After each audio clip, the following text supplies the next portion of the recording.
மனிதர்கள் இந்த பாவ உலகத்திலே வாழுகிறோம். අපි මිනිස්යෝ මේ පෞකාර ලෝකේ ජීවත් වෙනවා. ஆனால் தேவனோ மகா பரிசுத்தர். නමුත් දෙවියන් වහන්සේ අතිශුද්ධ දෙවි அவர் කෙනෙක්. மகா சேனைகளின் மத்தியிலே உலாவி ராஜாதி ராஜனாய் ராஜ சிங்காசனத்தில் வாசம் செய்பவர். උන්වහන්සේ මහා සේනාවක් මැදදී වැඩවිසීමෙන් උන්වහන්සේ රජුන්ගේ රජුන් ලෙස ඉතාම දුසිංහාසනේ වැඩ සිටින දෙවි කෙනෙක්. அந்த தேவனுக்கு ஒரு பெயர் உண்டு.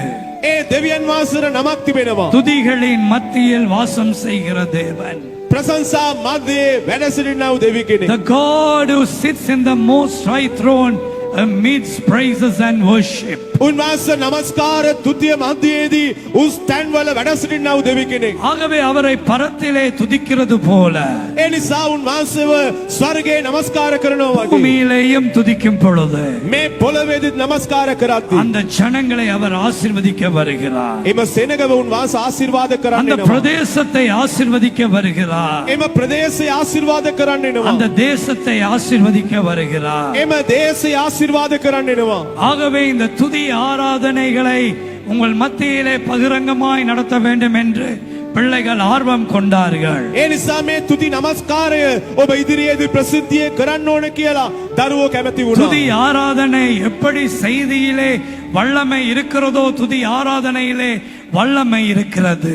දේශනාවකදී මොනතරම් බලයක් තිබෙනවාද එවැනි බලයක් තිබෙනවා තුති නමස්කාරයේදී. துதி ஆராதனை செய்த பொழுது சத்துருவாய் வந்தவர்கள் திரும்பி ஓடிய செய்திகள் வேதத்திலே இருக்கிறது. තුති නමස්කාරය කරද්දී සතුරන් ලෙස පැමිණි අය නැවත විරුද්ධව උන් දිව්වා කියලා බයිබලයේ පණිවිඩ තිබෙනවා. ராஜாக்களுக்கு விரோதமாய் வந்த சில தேசங்கள் රජවරුන්ට විරුද්ධව පැමිණියා වූ සමහර රටවල් அவர்கள் தேவனை துதித்து பாடிய பொழுது ඔවුන් දෙවියන් වහන්සේව ප්‍රශංසා කර ගායනා කරද්දී அந்த கலகக்காரருக்குள்ளேயே கலகங்கள் உண்டாகி அவர்கள் பின்னிட்டு ஓடிவிட்டார்கள் என்று சொல்லுகிறது.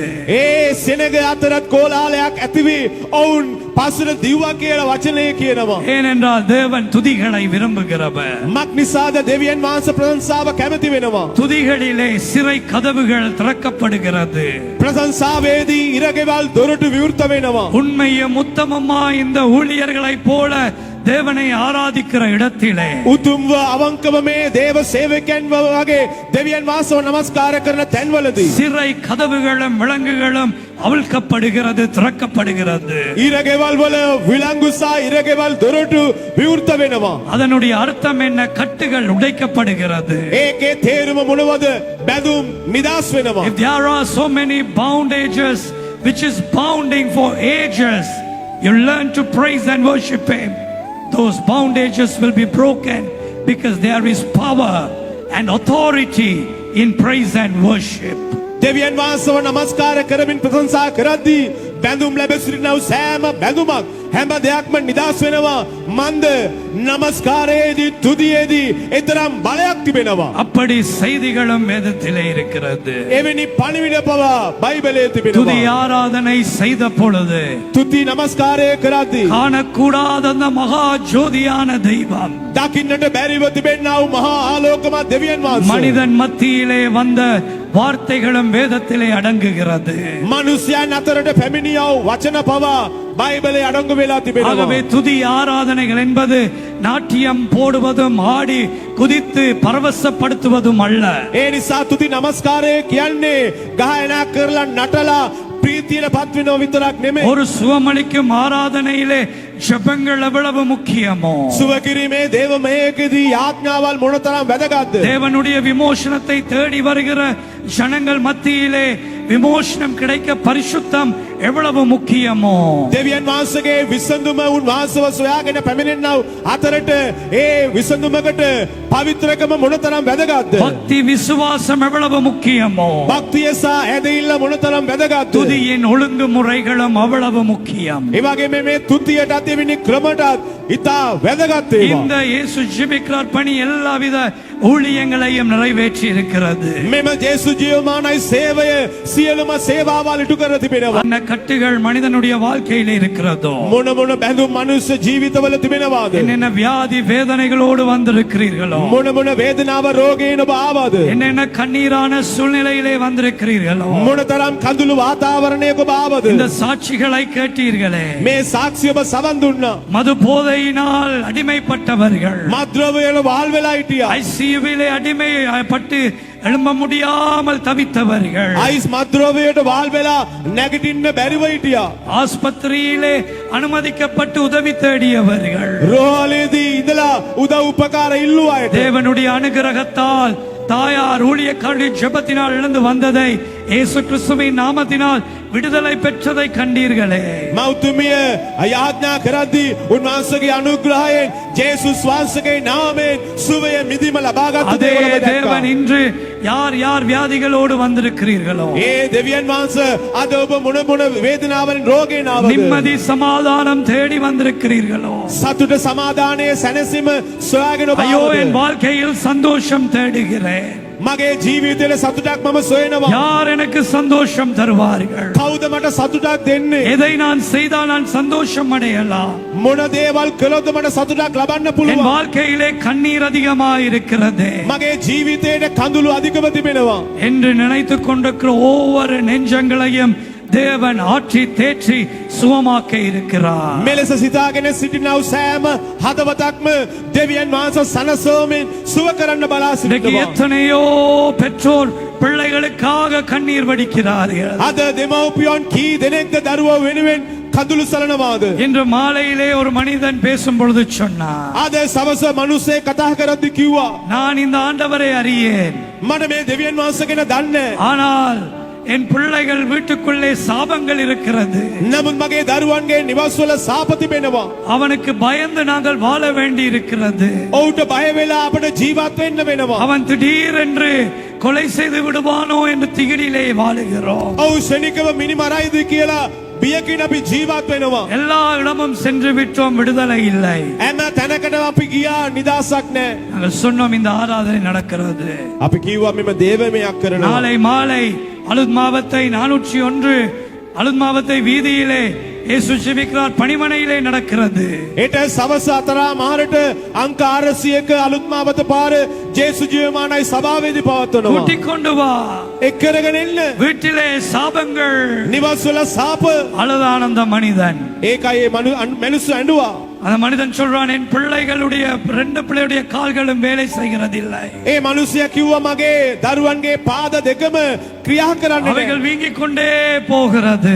ඔවුන් දික් කරගෙනම යනවා. இதே வியாதி என் மனைவியை பிடிக்க தொடங்கி இருக்கிறது. මේ රෝගයම මාගේ භාර්යාව පීඩිත වෙනවා. பரம்பரை சாபங்களை கற்றுக் கொடுத்தோம். පරම්පරා සාප ගැන කියලා දුන්නා. அது எப்படிப்பட்ட சாபங்களா இருந்தாலும் அன்பர்களே, ඒක මොන වගේ සාපයක් වුණත් මිත්‍රවරුනි, நீங்கள் மெய்ப்பொருளாம் தெய்வத்தை தேடுகிற மாத்திரத்தில் සැබෑ වූ දෙවියන් වහන්සේව ඔබ සොයන අවස්ථාවක எல்லா சாபங்களையும் அவர் எங்கள் வாழ்க்கையை விட்டு நீக்கி விடுவார். සියලුම සාපවලුන් වහන්සේ අපගේ ජීවිතේ ඉවත් කරනවා. இன்னைக்கு பெற்றோர் பிள்ளைகளுக்காய் கண்ணீர் வடிக்கிறார்கள், பிள்ளைகள் பெற்றோருக்காய் கண்ணீர் வடிக்கிற காலம். අද දරුවෝ වෙනුවෙන් දෙමව්පියෝ කඳුළු සලන කාලය, ඒ වගේම දෙමව්පියන් වෙනුවෙන් දරුවෝ කඳුළු සලන කාලය. வறுமைகளும் கஷ்டங்களும் வரும் பொழுது දිලිඳුකම අමාරුකම් පැමිණේ. ஐயோ என் பிள்ளைகளுக்கு நாங்கள் என்ன செய்வோம், අනේ මගේ දරුවන්ට මම මොනවද කරන්නේ? நான் வெளிநாடுகளுக்கு போகட்டும், මම විදේශ රටකට යන්නම්, நான் தூர இடங்களுக்கு போகட்டும் දුර තැන්වලට යන්නම්. என்று பெற்றோர் பிரிந்து போகிறார்கள். මෙලෙස දෙමව්පියෝ වෙන් වෙලා යනවා. பிள்ளைகள் பெற்றோருக்காக அழுகிறார்கள், දරුවෝ දෙමව්පියන් වෙනුවෙන් අඬනවා. பிள்ளைகள் பெற்றோருக்காக கண்ணீர் வடிக்கிறார்கள். දරුවෝ දෙමව්පියන් වෙනුවෙන් කඳුළු සලනවා. எப்பொழுது எங்கள் கண்ணீர் மாறும், කවදද අපගේ කඳුළ වෙනස් இந்த වෙන්නේ? கண்ணீருக்கு எப்பொழுது பதில் கிடைக்கும் අපගේ කඳුළට කවදද පිළිතුරක් ලැබෙන්නේ? என்று மனிதன் கலங்கி திரிகிறார். අද මිනිසයා කැළමෙනවා වූ ඒ பிள்ளைகளை விட்டு போவதனால் பெற்றோர் அழுகிறார்கள், දරුවෝ අත්හැරලා යන නිසා දෙමව්පියෝ අඬනවා. பிள்ளைகளுடைய எதிர்காலங்களுக்காய் அழுகிறார்கள். දරුවන්ගේ අනාගතය වෙනුවෙන් අඬනවා.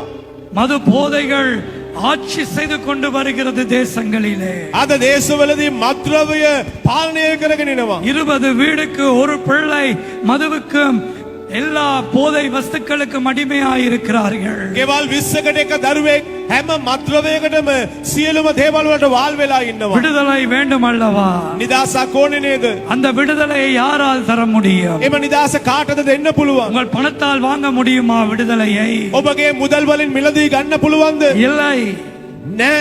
பொருளினால் வாங்க முடியுமா? මිල මුදල් වලින් පුළුවන්ද? வஸ்துக்களால் வாங்க முடியுமா? ඔබගේ දේපල වලින් පුළුවන්ද? கல்வியினால் வாங்க முடியுமா? ඔබගේ උගත්කමෙන් පුළුවන්ද? No. බෑ. No. බෑ. Can you buy that peace with money?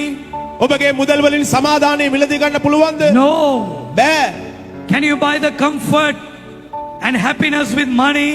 ඔබට සැනසීම ඒ වගේම සතුටක් මිලදී ගන්න පුළුවන්ද? No. නෑ. Because they are all temporary. මක්නිසාද ඒ සෑම දෙයක්ම తాවකාලිකයි. அவைகள் எல்லாம் தற்காலிகம். ඒවා හැම දෙයක්ම ஆனால் తాවකාලිකයි. ஆண்டவராய் இயேசு சொன்னார், ස්වාමී වූ ජේසුස් කිව්වා என் சமாதானத்தை நான் உங்களுக்கு தருகிறேன். මාගේ සමාදානය නුඹලට දෙමි. என் சமாதானத்தை நான் உங்களுக்கு தருகிறேன். මාගේ සමාදානය නුඹලට දෙමි. சமாதானம் வேண்டுமா அன்பு நெஞ்சமே? ප්‍රේමාන්ත මිත්‍රයනි සමාදානයක් ඕනේද? அந்த தெய்வத்தின் பாதத்திலே நிலையாயிருங்கள். ඒ දෙවියන් වහන්සේගේ පාමුලදී ස්ථිර වෙන්න. உங்கள் கண்ணீருக்கு பதில் வேண்டுமா? ඔබගේ කඳුලට පිළිතුරක් உங்கள் ඕනේද? கண்ணீரை யார் துடைப்பார் என்று எண்ணுகிறீர்களா? ඔබගේ කඳුල පිසදමන්නේ කවුද කියලා ඔබ හිතනවාද? ஆண்டவராகிய தெய்வம் இருக்கிறார். ස්වාමී වූ දෙවි කෙනෙක් ඉන්නවා. இன்னைக்கு நீங்கள் உலக மனிதனுக்கு முன்பாக கண்ணீர் வடிக்கும் பொழுது අද ලෝකේ මිනිස්සයා ඉදිරියේදී ඔබ කඳුළු සලද්දී அவன் உங்களை தட்டி ஆறுதல் படுத்துவான். ඒ මිනිස්සයා ඔබ තට්ටු කරලා පොඩ්ඩක් සනසයි. அன்பின் வார்த்தைகளை சொல்லுவான். ප්‍රේමණීය වචන කියයි. அவ்வளவுதான். එච්චරයි. ஆனால் அதே கண்ணீர், නමුත් ඒ කඳුල அதே வேதனை ඒ වේදනාව இன்னைக்கு குடும்பங்களை வேதனைப்படுத்தி துன்பப்படுத்தி கொண்டிருக்கிறது. අද පෞල් වේදනාවට පත් කරමින් දුකට පත් කරනවා. ஆகவேதான் ஒரு இரட்சகர் வேண்டும். ඒ නිසායි ගැලවුම් කරුවෙක් අවශ්‍යයි. அவர் எங்கள் கண்ணீரை துடைக்கிற தெய்வம். උන්වහන්සේ අපගේ කඳුල පිසදමන්නා වූ දෙවි உங்கள் කෙනෙක්. கண்ணீரை எல்லாம் அவர் மாற்றுவார். ඔබගේ සියලුම කඳුළුන් වහන්සේ වෙනස් කරයි. என்னென்ன காரணங்களுக்காய் கண்ணீர் வடிக்கிறீர்களோ මොන මොන හේතු නිසා ඔබ කඳුළු සලනවාද? தெய்வம் சொல்லுகிறார், உன் கண்ணீரை நான் கணக்கிலே வைத்திருக்கிறேன். දෙවියන් වහන්සේ කියනවා නුඹගේ කඳුල මාගේ ගණනේ තබාගෙන ඉන්නවා. நீங்கள் வடிக்கிற கண்ணீரை தேவனுடைய பாதத்திலே நீங்கள் வடிப்பீர்களானால் அதை கணக்கிலே அவர் வைத்திருப்பார். ඔබ සලන්නා වූ කඳුළු දෙවියන් වහන්සේගේ පාමුලේදී ඔබ සලනවා නම් උන්වහන්සේගේ ගණනේව තබාගෙන அந்த ඉන්නවා. ஒவ்வொரு கண்ணீருக்கும் உங்களுக்கு பதில் தர தெய்வம் உண்டு. ඒ සෑම කඳුලකටම පිළිතුර දෙන්නට දෙවියන් වහන්සේ බලා සිටිනවා. யார் யார் என்னென்ன அடிமைத்தனத்திலிருந்து விடுதலை பெற முடியாமல் தவிக்கிறார்களோ, කවුරුද වහල්කමෙන් නිදහස් වෙන්න බැරිව ඔබ දුක් විඳිනවාද? நான் எல்லா முயற்சியும் எடுத்து விட்டேன். මම හැම උත්සාහයක්ම ගත්තා. இதோ அந்த பிள்ளையின் சாட்சியை கேட்டீர்கள். අන්න අර දරුවගේ සාක්ෂියට ඔබ நான் අයුම්කම් விடுதலை දුන්නා. தேடி அலைந்தேன். මම නිදහසක් සොයලා එමේ ගියා. எனக்கு தெரியும் தெய்வம் என்னை அழைக்கிறார் என்று, ஆனால் என்னால் அதை விட முடியவில்லை. මට දන්නවා දෙවියන් වහන්සේ මාව කැඳවනවා. නමුත් මට ඒව අත්හරින්න බෑ. ஆனால் ஆண்டவர் ஒரு நாள் தொட்டார். නමුත් දවසක් දෙවියන් වහන්සේ අත ගැසුවා. ஆண்டவர் ஒரு நாள் அந்த பிள்ளையை ரட்சித்தார். දෙවියන් වහන්සේ දවසක් ඒ දරුවව අත ගැසුවා ගෙලුවා. அம்மையாரும் ஊழியர்களும் எப்பொழுதும் ஜெபிப்பார்கள். මව්තුමිය සේවකයන් හැම විටම යාඥා කරනවා. இன்னைக்கு ஒரு நல்ல மனிதனாக அந்த பிள்ளை ஊழியங்களை செய்ய வந்திருக்கிறார். අද යහපත් දරුවෙක් හැටියට ඒ දරුවා සේවය කරන්න ඇවිල්ලා ඉන්නවා. என்னென்ன காரணங்களுக்கு அடிமைத்தனம் எனக்கு விடுதலை வேண்டும் என்று நினைக்கிறீர்களோ, මොන මොන හේතු නිසා வால்கம் වලින් මට නිදහසක් ඕනේ කියලා ඔබ හිතනවාද? இன்னைக்கு சில நல்ல பிள்ளைகளாய் நல்லவர்களாய் இருப்பார்கள். අද සමහර අය හොඳ දරුවෝ වගේ ඉන්නවා. ஆனால் இச்சைகளுக்கு அடிமையாய் இருப்பார்கள். නමුත් තෘෂ්ණාවට වාල් වෙලා ඉන්නවා. இச்சைகளுக்கு அடிமையாயிருந்து எப்படி நான் விடுதலை பெற முடியும், யார் எனக்கு விடுதலை தருவார் என்று இருப்பார்கள். තෘෂ්ණාවට වාල් වෙලා ඉන්නව මාව කවුද නිදහස් කරන්න කියලා බලා ඉන්නවා. ஆண்டவராகிய இயேசு எல்லா அடிமைத்தனத்திலிருந்தும் மனுக்குலத்தை விடுதலை செய்யவே மனு உருவாய் இந்த பூமிக்கு வந்தார். ස්වාමී වූ ජේසුස් වහන්සේ සෑම වහල්කමටත් ඒ සෑම තෘෂ්ණාවලටත් නිදහසක් දෙන්නයි මනුකායක් රැගෙන මේ පොළොවට ආවේ. விடுதலை இல்லை என்று கலங்காதிருங்கள். නිදහසක් නැහැ කියලා ඔබ කැළඹෙන්න එපා. அவர் உங்களுக்கு விடுதலையை தருவார். උන්වහන්සේ අද ඔබට නිදහසක් දෙනවා. என்ன விதமான அடிமைதனமா இருந்தாலும், ඒක කුමන විදියක වාල්කමක් ஐயோ වුණත් இந்த மதுவில் இருந்து எனக்கு ஒரு விடுதலை வேண்டும், අනේ මේ මත්පැන් වලින් මට මිදීමක් ඕනේ. இந்த மது என் குடும்பத்தை அழிக்கிறது என்று நான் அறிந்தும் මේ මත්පැන් මාගේ පවුල නැති කරනවා කියලා මම දැනගෙන என்னால் விடுதலை பெற முடிகிறதில்லையே. මට නිදහසක් ගන්නට බැරි වෙලා තිබෙනවා. அவரிடம் சொல்லுங்க, උන්වහන්සේ වෙත කියන්න. அவரிடம் கேளுங்க, උන්වහන්සේ වෙත ඉල්ලන්න. தெய்வமே දෙවිදුනි என்னை விடுதலையாக்கு, මාව නිදහස් කරන්න. என் புருஷனை விடுதலையாக்குங்க, මගේ සැමියාව නිදහස් කරන්න. என் மனைவியை விடுதலையாக்குங்க. මගේ භාර්යාව නිදහස් කරන්න. அன்று ஒரு பிள்ளையை பார்த்து கேட்டோம், இவ்வளவு சின்ன வயதில் நீ இவ்வளவாய் சிறைக்கு போய் வந்திருக்கிறாயா? එදා දරුවෙක්ගෙන් අපි ඇහුවා මෙච්චර පොඩි වයසට ඔබ ඉරගෙදරකට ගිහිල්ලා ඇවිල්ලා ඉන්නවාද? ஆம், நாங்கள் 3 தலைமுறையாய் போதை வஸ்துக்களை வித்து போதை வஸ்துக்களை அனுபவிக்கிறவர்கள். ඔව් අපි පරම්පරා 3කට මත්ද්‍රව්‍ය ව්‍යාපාර කරලා මත්ද්‍රව්‍ය පාවිච්චි කරනවා. ஆவே நான் 8-9 வயதிலேயே அதை அருந்து தொடங்கி விட்டேன். ඒ නිසා අවුරුදු 8-9 ඒවා පාවිච්චි කරන්න පටන් என் ගත්තා. அப்பா மது அறிந்து விட்டு வந்து போதையை எடுக்கும் பொழுது எனக்கு பழக்கி தருவார். මගේ තාත්තා මත්පැන් පානය කරලා වෙරි වෙද්දී ඒවා මටත් දෙනවා. இது தவறு என்று யாரும் எனக்கு சொல்லி தரவில்லை. මේවා වැරදි කියලා මට කවුරුත් කියලා දුන්නේ නැහැ. என் பாட்டியார் போதை வஸ்துவை வீட்டிலேயும் எங்கு போனாலும் பாவிப்பார். මගේ ආච්චි මත්ද්‍රව්‍ය යන හැම තැනකටම අරගෙන යනවා. ஆகவே நான் சிறு வயதிலே தவறுகளை செய்து திருத்த பள்ளிகளுக்கு அனுப்பப்பட்டு கடைசி சிறைச்சாலைக்கு அனுப்பப்பட்டேன். ඒ නිසා මම කුඩා කාලයේදීම පුනරුත්ථාපන කඳුරු වලට යවලා ඉන් අනතුරුව ඉරගෙවල් වලට ගියා. ஆனால் ஆண்டவரோ என்னை விடுதலையாக்கினார். නමුත් දෙවියන් වහන්සේ මාව නිදහස් කළා. அதே விடுதலையை உங்கள் வாழ்க்கையிலும் செய்வார். ඒ නිදහස ඔබගේ ජීවිතයටත් කරනවා. வாழ்க்கையிலே முன்னேற்றம் இல்லையா? ජීවිතයේ දියුණුවක් නැද්ද? எத்தனை காரியங்களை செய்தாலும் මොනතරම් දේවල් කරලත් 2 பாதைகளுக்கு போனால் 5 பாதை திரும்பி வர வேண்டி இருக்கிறதா? අඩි දෙකක් ගියත් අඩි පහක් පස්සට එන්න වෙලා තිබෙනවාද? எத்தனை முயற்சிகளை எடுத்தாலும் முன்னேற்றம் இல்லையா? මොනතරම් උත්සාහ කරත් ඔබට දියුණුවක් නැද්ද? ஒரே இடத்திலே இருந்து தத்தளித்து தவித்துக் கொண்டிருக்கிறீர்களா? එකම තැනක ඉඳලා ඔබ ලත වෙනවද නැත්නම් පල් වෙනවද? கலங்குகிறீர்களா? මෙලෙස ඔබ කැළඹෙනවද? God is telling you, දෙවියන් වහන්සේ ඔබට කියනවා lay all your burden upon me.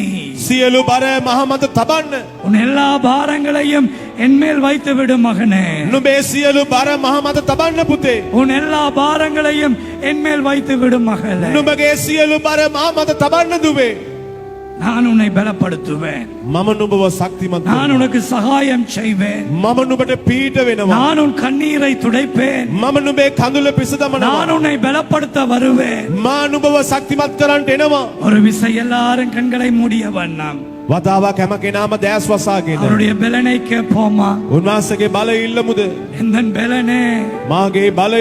அந்த பலனை தான் பிள்ளைகள் ஆராதித்தார்கள். ඒ බලය තමයි දරුවෝ නමස්කාර இந்த කළේ. துதி ஆராதனையே அதற்கு தான். මේ තුති නමස්කාරය මේ දේටමයි. தேவனே, දෙවිදුනි இந்த ஜனங்களுக்கு நீரும் பலனை அருளும். මේ සෙනගට ඔබගේ බලය දෙන්න. உம்முடைய பலனை தாரும் அப்பா. ඔබගේ බලය දෙන්න உம்முடைய පියාණනි. பலன் இல்லாமல் ஒன்றும் செய்ய முடியாது. ඔබගේ බලය නොමැතිව කිසි දෙයක් කරන්න බෑ. அவரை நோக்கி கேட்போமா? උන්වහන්සේ වෙත ඉල්ලමුද?